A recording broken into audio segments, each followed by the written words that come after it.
سلام وسناي كبرات تختاتلتنا ناب كانالنا فقر مسكلو انقع بسلام مساكم قدم حجين يوغند أمز ملكت كنت انققلون كنستوعللون زلنا حابريتا حيثنا لكم مزينا نيرنا نعو زملكتون بزحتون حابريتان سيريجكم لنا يغوم بز مغنيات كأ از قداي نبزحات حواتنا يتنكف كم زلو سلزبرهالنا عبكت سألون كنكتاتلو إنا معرة أوغن بخال اخفال نايتي يوغند أمت نولدون بينهم زعليو زلو ولدي كتبا وحاجز كم زقبرو لمون كنحبر نفتو إذا خفال أنت هالت فاشوس تشتيلي بحال نزا حاجز إذن المركب كنفولتو زلنا غا كم تلمود لومي بحطون ملسن حيزنا لكم مسينا لنا سنة مكتتالنا منينكم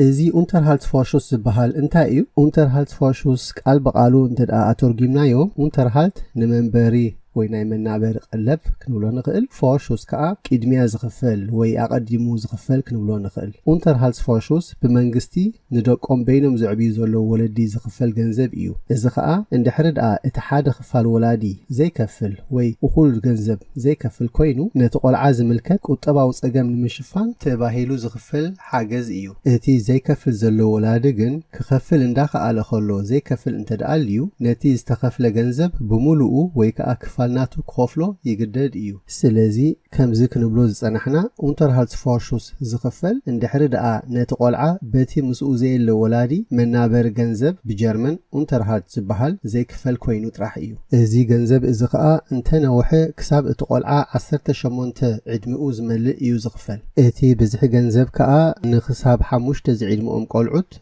كساب 174 يورو ورحوي كاب شدوشت كساب 11 زعيد مؤم كا كساب 232 يورو نورحي إيو أبزي كنفلتو زلنا نزي جنزب إزي نختوهب بزح اتوتكا أيقدسن إيو نمثالي ناي جوب سنتر حاجز انتلي كاغن نزي جنزب إزي اتوم جوب سنتر كم أتاونا يتقولع إيوم زريئوه إزي نمنبر حاجز تباهيلو إدميا زخفل جنزب نقول عود كب 10 تخسب 10 شوعات زعيد مؤم كخفل انت خوينو جن اتقولعا بناي منجست حاجز مالت هبتناي بمحبرة وحقي خالعي مصحف استمركوس حاجز كم ناي بعد جوب سنتر حاجز مالتيو كهلو يبلون ويكا اتولادي حاجز انت دقا اليو بوحدو ابورحي 600 كي تقرص خلو بروتو زلوز مالتيو سريحو زقتو كخون علوه كم زمز زخون كساب 309 يورو ورحوي حاجز كتركب تخيل إخا نازي unterhaltsvorschuss نختوهب بصحف كتملكت علىك إذا خا أبت زلخايا بوتا كال حبريتا أنت زيل أبتي يوغند أمس بحال كيت كأخا تملكت إتي نزا حاجة زين مركب زملاء فورمولا خا حبيرنا أبت خالي تخفالنا إذا فيديو مساهم كل ملاينا ناي كال هاجر مننت زلوم قولعود كمان unterhaltsvorschuss كوهابو يقولوا إيوم اندحرد نخوهابوم زفكت كوينو كال ملو حبريتا نتي حاجزات زملكت أبتي ويب سايت نايتي مينستري ناي سدرابيت فاميلي مينستيريوم زبهالن فاميليان بورتالن كترخبو تخولو إيغم ولون تحبريتا صحوف ناي هاجر أو مينستري ناي سدرابيتون تتقاملو أبقو بقربا انتي عينت حاجزات يملكتكا ختفلتون تخيليخا نازي unterhaltsvorschuss من يزقبو وي من يخوهابو زغل ولدكا unterhaltsvorschuss كوهاب انت دا خوينو كتمالو زلكا نگرات هالو نسو خا مسولدكا بحبار كتنبر عليكا نسخا إخا نولدكا تعبيون اتزيادة حلافنتون تشكيم كالو زلخا اتخال أي ولادي نولدك زوهب من نابري زخون حاجز ويجنزب أي كفلن إيو ويكلو جزء أي كفلون إيو ويكا كابتي بunterhaltsvorschuss زخفلك زوحد إيو زخفل قول عود كاب 10 تخلت خسب 10 شوعات زعيد مؤم زلو خا قبل على إذا أنت أصلا صنحنا نزز السعب كمالو علوه ولدك ناي منجست حاجز هي بلون ولدك unterhaltsvorschuss أنت تواهبو كابتي ناي منجست حاجز يوص إيو نسخان بعلقة حاجز ناي منجستي أنت لك خا سارحكا التأتو جنزب أو ورحي بوحدو 600 يورو بروتو هلو كأتاوي اللو بروتو مالت كأ اتي كله تقريصو أبعيد كازأتو دموز زيكونس اتي ولا حد خي تقرص أخلو زمسأكا دموز مالت إيو اتي unterhaltsvorschuss نتقول عون يغفاليو اندحر دقا أبوو من مخانو زي فلوت كوينو بيتفر داوستاني نأبونت زملكت وي بيوغند أم زقبرنا يابو مسكرنت فاتر شافس أن إركيانو زبهال أهلو دي يلن زقدس هيكونن اندحر دقا مسكال ካልእ ብጻይኪ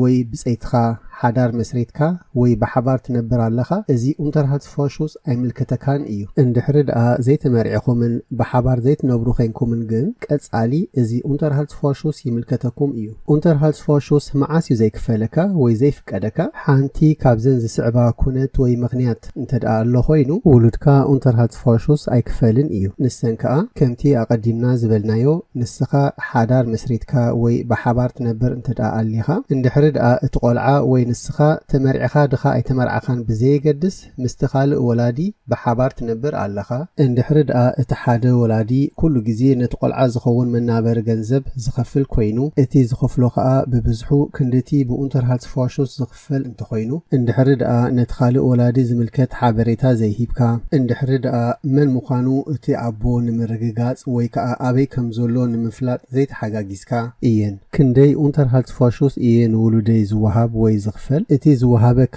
ኡንተርሃልትስፎርሹስ ኣቐድም ኣቢልና እውን ጠቒስናዮ ጸኒሕና ኢና ብዙሑ ከዓ ነዚ ዝስዕብ ይመስል ንወርሒ ማለት እዩ ንክሳብ 5 ዕድመ ዘለዉ ቆልዑት 174 ዩሮ ን6 ክሳብ 11 ዝዕድምኦም 232 ንኻብ 12 ክሳብ 17 ዝዕድምኦም ከዓ 309 ዩሮ እዚ ክንብል ከለና ግን እቲ ዝወሃበካ ብዙሕ ገንዘብ ክቕንሱን ይኽእል እዩ እንድሕሪ ደኣ ንምሳሌ እቲ ምሳኻ ዘየሎ ወላዲ ናይ መናበሪ ገንዘብ ነቲ ቆልዓ ይኸፍል ኮይኑ ወይ ከዓ እቲ ቆልዓ ናይ ሞት ወላዲ ተባሂሉ ናይ ፍርቂ ዘኽታም ጥሮታ ብጀርመን ሃልብቫይዝን ሬንተ ዝበሃል ይኽፈል ኣሎ ኮይኑ እቲ ዝወሃበካ ገንዘብ ይቕነስ እዩ ካልእ እውን እንድሕሪ ደኣ ውሉድካ ትምህርቲ ዘይመሃር ኮይኑ ወይ ትምህርቱ ንኽዛዝም ዘይብጉስ ኮይኑ ኣብተን ገንዘብ ዘእትወለን ኣዋርሕ እቲ ኡንተርሃልትስፎርሹስ ይቕንስ እዩ እቶት ከዓ እዚ ዝስዕብ ክኸውን ይኽእል እዩ ናይ ስራሕ ደሞዝ ሞያ እንዳተዋሃብካ ትኽፈሎ ገንዘብ ኦስቢልዱንግስፈጉቱንግ ይበሃል ናይ ሃብቲ እቶት ፈሙግንስአይንኩንፍተ ይብልዎ ካብ ናይ ብነፃ ጉልበት ዝሰርሑ መቕሽሽ ተባሂሉ ዝኽፈል ገንዘብ ክኸውን ይኽእል እዩ እቲ ቆልዓ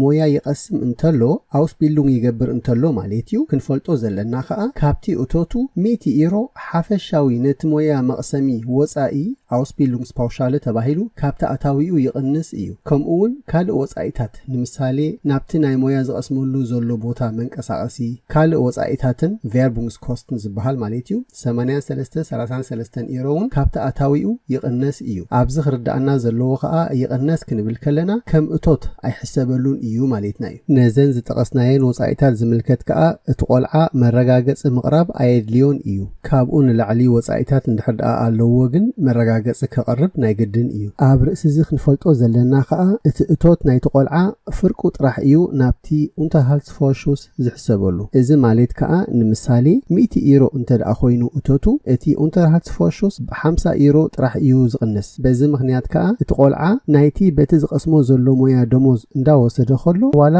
ሙሉእ እንተዘይኮነ ኡንተርሃልትስፎርሹስ ዝግብኦ ክኸውን ይኽእል እዩ እቶት ናይ ገና ትምህርቲ ዘይጀመሩ ቆልዑትን ኣብ ዕላዊ ትምህርቲ ኣልገማይን ቢልደንደ ሹለ ዝበሃል ዝመሃሩ ዘለዉ ቆልዑትን ግን ኣብቲ ኡንተርሃልትስፎርሹስ ኣይሕሰብን እዩ እቶት ናይቲ በይኑ ዘዕቢ ዘሎ ወላዲ ኸማን ኣይሕሰብን እዩ እዚ ኡንተርሃልትስፎርሹስ ከዓ እንተ ደንጎየ 18 ዓመት ምስ ኣኸለ እቲ ቆልዓ የቋርጽ እዩ ከመይ ገይረ ነዚ ኡንተርሃልትስፎርሹስ ዘመልክት ወይ ከመልክት ዝኽእል ነዚ ኡንተርሃልትስፎርሹስ ኣብቲ ኡንተርሃልትስፎርሹስ ሽቴለ ዝበሃል ኣብቲ ቦታኻ ዘሎ ዩጉንድኣምት ከይድካ ብጽሑፍ ኢኻ ተመልክት ነቲ መመልከቲ ፎርሙላር ከዓ ኣብቲ መምሕዳርኩም ክህብኹም እዮም ወይ ከዓ ኦንላይን ኣብቲ ናይ መምሕዳርኩም ፖርታል ኣትይኹም ክትረኽብዎ ትኽእሉ ኢኹም ንኣመላልኣ ናይቲ ፎርሙላር ዝምልከት ከዓ ኣብዛ ተስዕብ ካልአይቲ ክፋል ቪድዮ ናይ እዚኣ ብሓባር ምስኹም ክንመልኣ ኢና ሳብስክራይብ ጌርኩም ተኸታተሉና ንኣከፋፍላ ናይቲ ኡንተርሃልትስፎርሹስ ዝምልከት ከዓ ኩሉ ግዜ ኣብ መጀመርያ ወርሒ እዩ ዝኽፈል ኣሕሊፎም ኣቐዲሞም ኣይከፍሉኻን እዮም ናይ ሙሉእ ወርሒ ዘይትወሃብ እንተደኣ ኮንካ ከዓ ክፋል ናይተን ዝግባእኻ መዓልታት ጥራሕ እዮም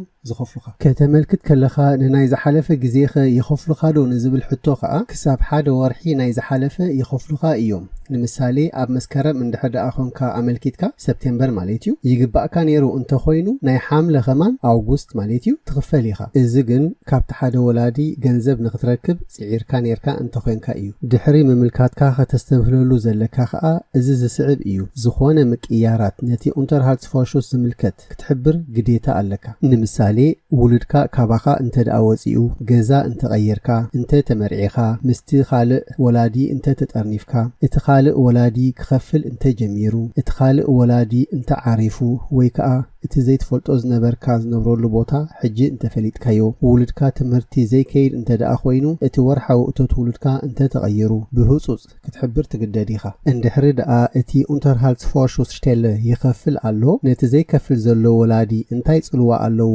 ንዝብል ሕቶ ከዓ ነዚ ይመስል እቲ ዘይከፍል ዘሎ ወላዲ ካብ ምኽፋል ድሒኑ ማለት ኣይኮነን ክኸፍል ዝኽእል እንድሕሪ ደኣ ኮይኑ እቲ ገንዘብ ነቲ ዝኸፍል ዘሎ unterhaltsvorschussstelle ዝበሃል ክመልሶ ኣለዎ እንድሕሪ ደኣ ክኸፍል እንዳኸኣለ ዘይከፊሉ ግን ከሲሶም ብሓይሊ ክወስድዎ ይኽእሉ እዮም እንድሕሪ ደኣ ሓድሽ ብጻይ ወይ ብጸይቲ ኣለኒ ንውሉደይ unterhaltsvorschuss ይምልከቶ ድዩ እንድሕሪ ደኣ ምስ ብጻይኪ ወይ ብጸይትኻ ሓዳር ጌርካ እቲ unterhaltsvorschuss ኣይምልከተካን እዩ እንድሕሪ ደኣ ዘይተመርዓኻ ግን ዋላ ብሓባር እንተነበርካ እቲ unterhaltsvorschuss ይምልከተካ እዩ ካልእ ናይ መንግስቲ ሓገዛት ነቲ unterhaltsvorschuss ይጸልዎ ድዩ እዚ unterhaltsvorschuss ንውሕስነት መነባብሮ ውልድካ ተባሂሉ በቲ መንግስቲ ዝኽፈል ገንዘብ እዩ እንድሕሪ ደኣ ካብ ጆብ ሰንተር ሓገዝ ኣለካ ግን እዚ unterhaltsvorschuss ከም ቅድሚያ ንኽትወሃቦ ክትሓተሉ ዘለካ ገንዘብ እዩ ዝርአ እንድሕሪ ደኣ ትወሃብ ኣለካ ከዓ ከም ኣታዊ እዩ ዝሕሰብ እቲ unterhaltsvorschuss ንውልድካ ንኸናብሮ ዘይኣኺሉ ናይ ጆብ ሰንተር ሓገዝ ማለት Arbeitslosengeld 2 ወይ Sozialgeld ወይ Kinderzuschlag ዝበሃል መመላእታ ንውልድካ ዝኸውን ወይ ከዓ Wohngeld ዝበሃል በቲ ምምሕዳር ከተማኻ ዝኽእል ክትሓትት ትኽእል ኢኻ ካብዚ ክንጠቕሶ ዝጸናሕና ሓገዝ ንኽትወሃብ ግን ከምቲ ናይ unterhaltsvorschuss ዘይኮነስ ቅድሚ ነዚ ሓገዝ ምርካብካ ወይ ምፍቃዱ ሃብትኻን እቶትካን ኣቐዲሙ ይርአ እዩ እንድሕሪ ደኣ ውሉድካ ብውሕዱ 12 ዓመት እንተገይሩ 18 ከዓ እንተዘይመሊኡ ግን ካብ ዕለት 1 ወርሒ 7 2017 ልይ ዝበለ ነገር ኣሎ ንሱ ከዓ ውሉድካ ናይ መንግስቲ ሓገዝ ዘይብሉ እንተ ደኣ ኮይኑ ወይ ከዓ ንስኻ ሓገዝ እንዳሃለወካ ብውሕዱ 600 ዩሮ ብሩቶ እንተ እቲኻ unterhaltsvorschuss ይምልከተካ እዩ እዚ unterhaltsvorschuss ንወጻእተኛታት ይምልከቶም ድዩ ውሉድካ ዋላ ጀርመናዊ ኣይኹን ኣብ ጀርመን ዝቕመጥ እንተ ደኣ ኮይኑ እቲ unterhaltsvorschuss ይምልከቶ እዩ ውሉድካ መንነት ናይ ሓንቲ ናይ ኤውሮጳዊት ሕብረት ሃገር ወይ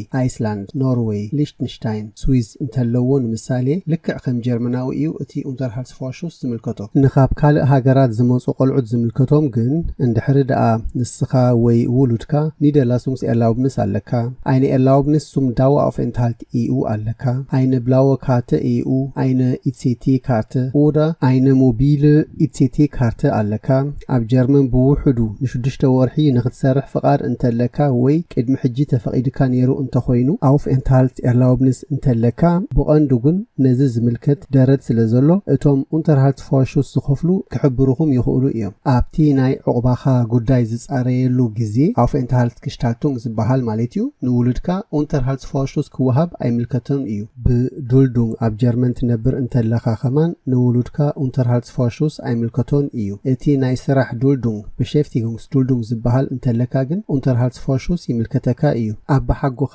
ወይ ዓባይካ unterhaltsvorschuss ክወስዱ ይፍቀዶም ዶ እቲ ቆልዓ እንዳባሓጉኡ ይዕብይዎን ይኣልይዎን እንተደኣ ኣልዮም ዋላ እቶም ወለዱ ንመናበሪ ዝምልከት ነቲ ቆልዓ ዝኸውን ኣይኽፈሉ እቲ unterhaltsvorschuss ኣይምልከቶምን እዩ ካልእ ሓገዝ Pflegegeld ዝበሃል ሓገዝ ንመእለይን ቀለብን ነቲ ቆልዓ ግን ክሓቱ ይኽእሉ እዮም እቶም ዓበይቲ ወለዲ ማለት ኣባሓጎ ኣዳ ዓባይ ዝደቂ ውሉዶም መእለይ ንኽኸፍሉ ብዓንቀጽ 27 33 39 ሻምናይ መጽሓፍ ናይ ማሕበራዊ ሕጊ እውን ይግደዱ እዮም እዚ ግን ርእሱ ዝኸኣለ ካልእ ኣርእስቲ በዓል ሓዳረይ እንተዓሪፉ ወይ በዓልቲ ሓዳረይ እንተዓሪፋ እቲ unterhaltsvorschuss ይምልከተኒ ድዩ እወ ይምልከተካ እዩ እንድሕሪ ደኣ ንውሉድካ እቲ ናይ ዝኽታማት ጥሮታ ቫይስንሬንተ ዝበሃል ይኽፈል ኮይኑ ግን እቲ ዝኽፈል unterhaltsvorschuss ክውሕድ ይኽእል ወይ ከዓ እንድሕሪ ደኣ እኹል ቫይስንሬንተ ንውሉድካ ትኽፈል ኣሊኻ ከኣኒ ዘይምልከተካ ክኸውን እውን ይኽእል እዩ ምክንያቱ እቲ ቫይስንሬንተን unterhaltsvorschussen ነቲ ቆልዓ ኢሉ ስለ ዝኽፈል ክልቲኡ ክትክፈል ኣይፍቀደካን እዩ ክቡራት ተኸታተልትና እቲ ንunterhaltsvorschuss ብሕቶን መልስን ሒዝናልኩም ዝመጻና መደብ ኣብ ዝዛዚምና ኣለና ዝኾነ ካልእ ሕቶ ምስ ዝህልወኩም ግን ኣብ ኮሜንት ሕቶኹም ግደፉልና በቲ ዓቕምና ከዓ ቀልጢፍና ክንምልሰልኩም ክንፍትን ኢና ምሳና ብምጽናሕኩም እንዳመስገንና ከዓ ክሳብ ኣብታ ካልኣይቲ ክፋል ናይዛ ቪድዮ እቲ ፎርሙላ ብሓባር ምሳኹም ንምምላእ ማለት እዩ ስጋዕ ንራኸብ ከዓ ብሰላም ጽንሑ